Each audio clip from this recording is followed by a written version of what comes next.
and the Bulldogs of Gonzaga will make history.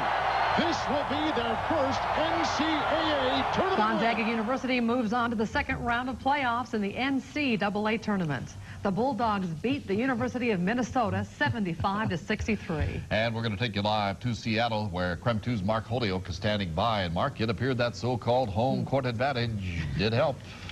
Home court advantage, exactly. Not the official kennel here, but I tell you what, this was the largest quote-unquote home game in Gonzaga history. Thousands of fans cheering them on. And note the date, March 11th, 1999, GU's first ever NCAA victory. Go ahead, shout it out loud. Sweet victory. GU makes history with its first ever NCAA win. It puts us on the map a little bit. It really validifies what we've tried to accomplish here the last couple of years and let people know that, hey, we just weren't a nice team in our league. We just weren't a flash in the pan. This is a team that can compete with people. I felt awesome. I mean, we all believe we could win, but, you know, it's a dream come true to be able to get in a game like that and come through at the end and win. It just feels awesome.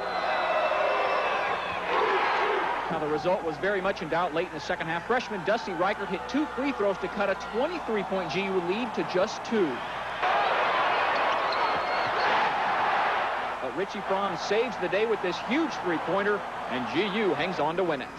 How is it to be part of the biggest win in GU history? It was huge. I mean, we came out tonight, we really played hard. We played tentative a little bit in the second half, but I mean, the guys wanted it so bad that we just kind of overcame our little deals. I mean, we're excited too.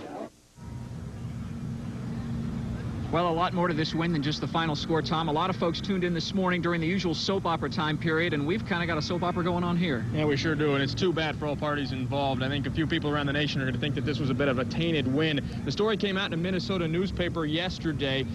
Accusations coming from a former office manager working in the Minnesota Academic Counseling Department says that over the last 6 years, she has completed coursework for 20 Minnesota basketball players, including 4 players on this year's team. Those 4 players include a couple of big ones: Kevin Clark, the starting guard, and Miles Tarver, the starting forward. Also, 2 reserve players, Antoine Broxy and Jason Stanford. They were all suspended by the University of Minnesota for today's game. Now, even though these are just still allegations and nothing has been proven, school officials agreed suspension was the best course of action. Game over?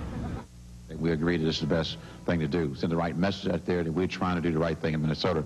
I think sometimes, you know, at this level, people sell their soul to win, and that's why I don't do that. Never have, never will. And that's why we at Minnesota have the type of program we have. And officials at Minnesota are hoping by going ahead and doing this investigation now, getting everything out in the clear on their own instead of waiting for the NCAA to come and find these sanctions, that the punishment won't be as severe, which is how the NCAA has traditionally done things. Right, so in a nutshell, GU wins, Minnesota goes home. Folks are coming out of Key Arena right now. Stanford and Alcorn State. Looks like Stanford's going to knock off Cinderella. It's been quite a game. We, of course, will break down GU's big win coming up later in sports.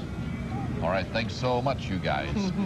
Well, of course, not everybody was able to travel to Seattle to watch today's game in person. Yeah, that's why Gonzaga students had their TVs tuned into KREM 2 on campus this afternoon.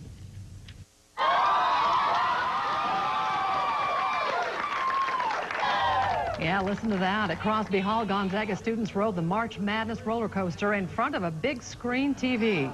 Between the cheers, there were some tense moments as the Bulldogs gave up that 21-point lead, but a win's a win. And what makes this victory even sweeter, everyone in America knows about it. Just to have people all across the country rooting for Gonzaga, that's awesome. We knew we were good, but now they do too.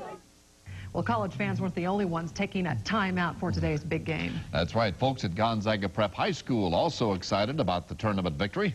KREM 2's Brian Kellenan is live now at the high school where the students took a long break this afternoon. Brian? They certainly did, Charles. Today's game and watching it was all but a required college entrance exam.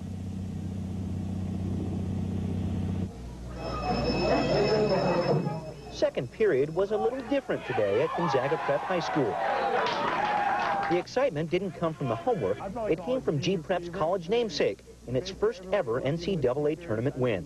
Even the janitors are thinking GU style, and it's like everybody's coming into every single room. Everybody wants to watch every game, and especially the GU. It's going to be huge. It's open, yeah. huge enough for theology teacher Sheila Kreese to let her students watch. With a rich basketball heritage and ties to players like John Stockton, G-Prep needed to watch this game.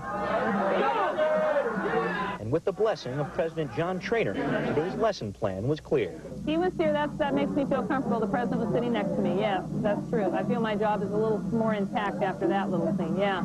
A little scene, but a big win. Go to you! Yeah. Now, it's important to note that all of Gonzaga Prep's basketball coaching staff was over in Seattle today, and a number of students here called in sick today, possibly with a severe case of GU fever. Reporting live in North Spokane, Brian Callanan, KREM 2 News. So once again, with today's win, the Gonzaga Bulldogs must now prepare for their second round game, which will be Saturday evening right here on KREM 2. That'll be after the 4:30 game finishes. Gonzaga's opponent will be Stanford or Alcorn State. And for the latest on the NCAA tournament, you can check out our website at krem.com. Following this news...